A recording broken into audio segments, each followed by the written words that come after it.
আমি মাথা নত করব না। গুলি করে গদি রক্ষা হবে না। মুখটা বন্ধ কেন এখন? আমি এখন জনগণের জন্য, দেশের জন্য, মানুষের জন্য কাজ করতে চাই। দেশের বাইরে আমার কোনো ঠিকানা নেই, এটাই হলো আমার ঠিকানা। মৃত্যুর শঙ্কা ছিল সামরিক শাসক ও স্বৈর শাসকের রক্তচক্ষু। সব উপেক্ষা করে দেশের মানুষের জন্য উৎসর্গ করে হয়েছেন দেশনেত্রী। গৃহবধূ থেকে রাষ্ট্রনায়ক, এক দীর্ঘ রাজনৈতিক অধ্যায়ের পরিসমাপ্তি। দিনাজপুরের এক সাধারণ ঘরের মেয়ে খালেদা খানম পুতুল, যার জীবন শুরু হয়েছিল নিভৃত গৃহস্থালির আড়ালে। সময়, ইতিহাস আর সংগ্রামের ধারায় তিনি হয়ে উঠেছিলেন বাংলাদেশের রাজনীতির এক অবিসংবাদিত নাম, এক আপোষহীন প্রতীক। 1946 সালে জন্ম নেওয়া সেই নারীর জীবনের মোড় ঘুরে যায় 1960 সালে শহীদ রাষ্ট্রপতি জিয়াউর রহমানের সঙ্গে বিবাহ বন্ধনে আবদ্ধ হওয়ার মাধ্যমে। তখনও তিনি রাজনীতির আলোচনার কেন্দ্রে ছিলেন না, ছিলেন একজন নিঃশব্দ গৃহবধূ। কিন্তু ইতিহাস তাকে নিভৃত থাকতে দেয়নি। 1981 সালে জাতি হারায় জিয়াউর রহমানকে। স্বামীর শাহাদাতের পর ভেঙে পড়েননি খালেদা জিয়া। ব্যক্তিগত শোককে শক্তিতে রূপান্তর করে তিনি সামনে এগিয়ে আসেন। 1982 সালে বিএনপিতে যোগ দিয়ে খুব অল্প সময়ের মধ্যে তিনি নিজেকে প্রমাণ করেন একজন নেতৃত্বদায়ী হিসেবে। 1984 সালে দলের চেয়ারপারসন নির্বাচিত হওয়ার মধ্য দিয়ে শুরু হয় তার দীর্ঘ, কঠিন ও গৌরবময় রাজনৈতিক যাত্রা। 80 দশকে স্বৈরাচার বিরোধী আন্দোলনে খালেদা জিয়া হয়ে ওঠেন রাজপথের সাহসী মুখ। 7 বার কারাবরণ, নির্যাতন ও হুমকির পরও তিনি কোনো আপোষ করেননি। 1986 সালের নির্বাচন বর্জন করে তিনি স্পষ্ট করে দিয়েছিলেন, ক্ষমতার চেয়ে গণতন্ত্র তার কাছে বড়। এই আপোষহীন অবস্থানই তাকে মানুষের হৃদয়ে স্থায়ী জায়গা করে দেয়।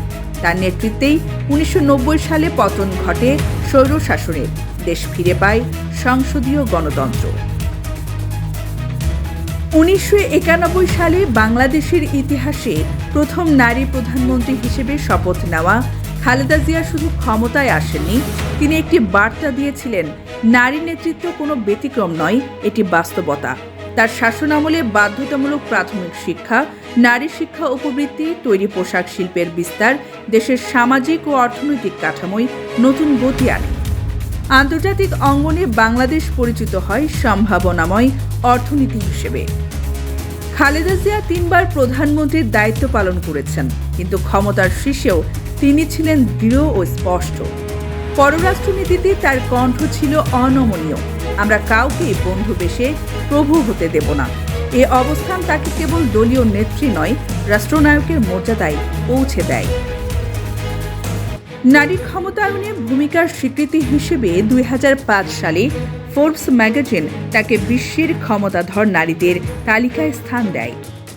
2011 সালে যুক্তরাষ্ট্রের নিউ জার্সি স্টেট সিনেট তাকে গণতন্ত্রের জন্য যোদ্ধা হিসেবে সম্মানিত করে।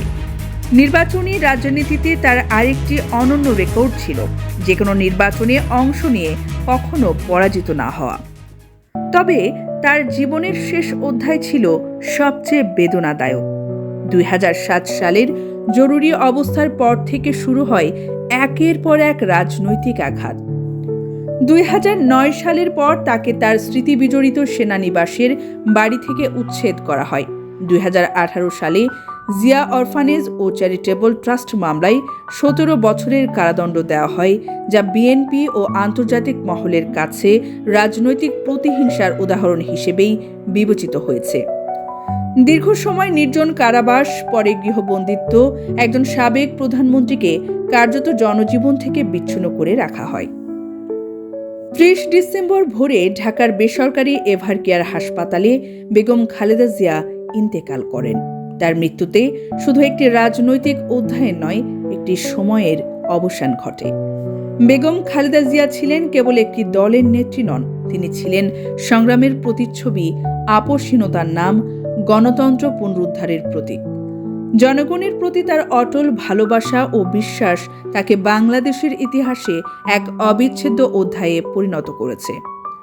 তার প্রস্থান দেশের রাজনীতিতে এক গভীর শূন্যতা তৈরি করলেও গণতন্ত্র ও জাতীয়তাবাদের প্রশ্নে তার আদর্শ, সাহস ও ত্যাগ বহুদিন ধরে রাজনীতিকে পথ দেখাবে।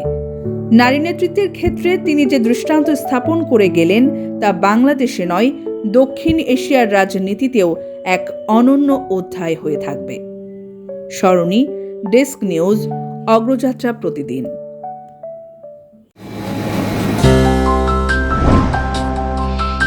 অগ্রযাত্রা প্রতিদিন, নির্ভীক প্রত্যয়ে উজ্জীবিত।